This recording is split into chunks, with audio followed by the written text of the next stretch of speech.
I pitched 983 CEOs, and this is what I learned and everything that happened. The reason people have such a hard time getting in front of the CEO is because you probably don't need to get in front of the CEO, but it doesn't mean that you cannot or that you can't engage the CEO. So there's a couple things that you need to know if you do want to engage a CEO and not do it in an annoying way where they don't respond or they block you. I'll give you all of the boring technical setup, deliverability, all that stuff at the end. Let me give you the sauce first and then you can decide. The first thing, and probably the most important thing when it comes to dealing with a CEO or getting in front of a CEO, is that your targeting needs to be on point. And when I say targeting, that means that you need to be sure that they actually deal with this, that this is a problem that they are in any form actually dealing with that will be relevant for them to look at. Let me put it this way. Let's pretend that you have a sales software and you are pitching CEOs because you want them to get on your sales software. It's a CRM. Now, if you are dealing with the CEO of a multi-billion-dollar company that has multiple vice presidents under them, they have a legal counsel that reports to them, they have a chief revenue officer with multiple VPs that deal with them, then the CEO does not need to sign off on something like a CRM. They do not give a shit. It has nothing to do with them. So you sending an email to a CEO saying, hey, I've got this CRM, it's going to do all these things for your close rate, your team's going to be this much more efficient, blah, blah, blah, blah, blah. They don't deal with it. Your best bet is that they might forward it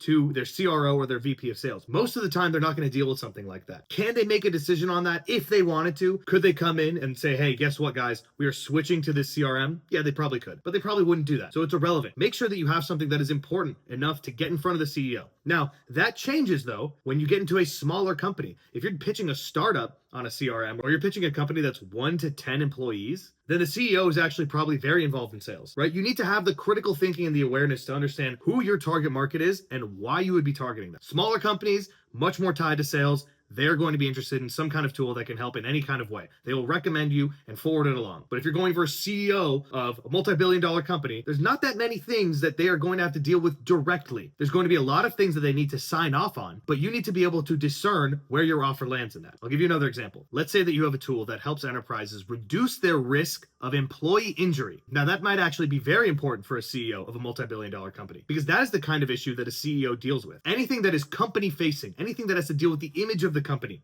at large, that is something a CEO will deal with. And so that is a good email that directly tackles something that a CEO might be interested in solving. Does that mean that the CEO is going to sit with you on the call when it comes time to have that meeting? Maybe, maybe not. Probably a lot greater chance than you think, but they'll still probably loop someone else in. The point is, that is relevant for them, and they will be the person to make the call as to whether or not you're gonna have a meeting. Which brings me to point number 2. Rarely does a CEO actually make a call, so make it easy for them to move your email along. The way you do that is by, 1, having a very, very easy CTA that just says, hey, are you interested, or who's the right person to talk to about this, right? If you're trying to CTA a CEO about some broad offer that you have, and you say, can we get on a meeting next week? They're gonna tell you to fuck off.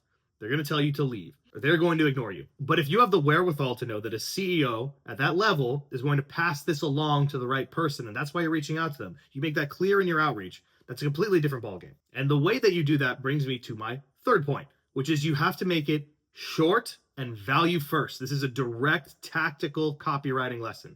Most people go in and they start pouring their heart out. Hey, nice to meet you. I saw you were on this. I love that you did this. Your company's so advanced for this. This is what I do. I'm really interested in this company. I really think it'd be a great idea if we met. Are you free next week? Or here's some more availability and here's my calendar link. Blah, blah, blah, blah, blah. Do you know how many emails everybody in C-suite gets? You need to make it so short and so digestible that they can take a quick glance at it and be able to make a call as to whether or not this is relevant. And you need to be good enough at pitching your offer so that it's clear what you are asking, because if they're confused or it's vague, then they're not going to buy. And you also need to make it clear as to what you are going to do for them. And you also need to make it clear as to what the result you're going to get for them or what you're trying to promise them. If I could give you one piece of advice when it comes to copywriting for any cold email campaign, for enterprise, for startups, for CEOs, for VPs and directors, my advice would be this. Write it as if you were talking to a high schooler. So many people go and they write out all this abstraction. They go, oh, we have the newest solution that helps enterprise cloud technologies leverage more sustainable AI, blah, blah, blah. Nothing makes sense. You might say to yourself, well, they would have messaged themselves like that if it didn't work. And I'm telling you that that's wrong. People need very, very simple, very digestible, very easy to understand. And if you want to go and split test and try it,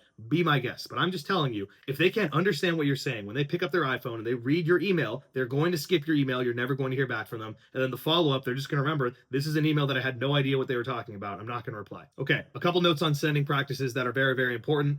Obviously, people want to know all that stuff in the very beginning, but really, if your email doesn't land in the inbox, then everything I said just before this has no impact at all. So I'll give you 3 things that you need to know. Number 1, you should always warm up your domains before sending out any cold email campaigns. You want to warm up your domains for at least 2 weeks. And if you're asking yourself, where do you go and warm up your domains? Pretty much every email sequencer from SmartLead to Zazu to InstantLead to Email Bison, they are going to give you warm up pools that will warm up your domains. Basically, they'll make it look like there's real engagement happening so that your domain gets a friendly stamp from the email service provider, Google, Microsoft. Number 2, make your emails as short as possible. Like 50 words or less. Anything more than that, and you start to risk getting flagged for spam and sending practices and blah, blah, blah. Don't ask me why. This is just what's working right now. Shorter is always better, and it's also more skimmable. From an actual conversion point of view, it makes a lot of sense. You should always make sure that you are making your message as skimmable and digestible as possible. Make sure you are auditing your deliverability.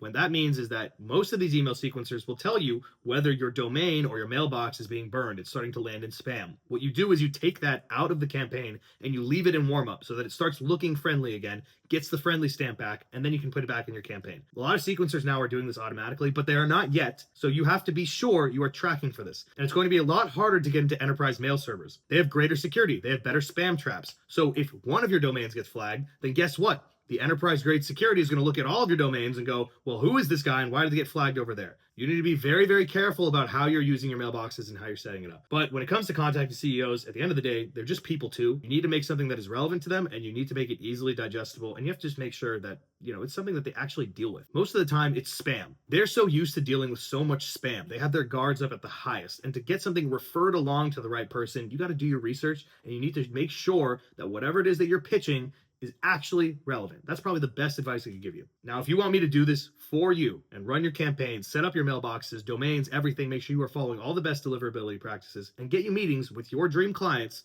then book a call with me below. There's a link in the description, and we will set this up for you and your company.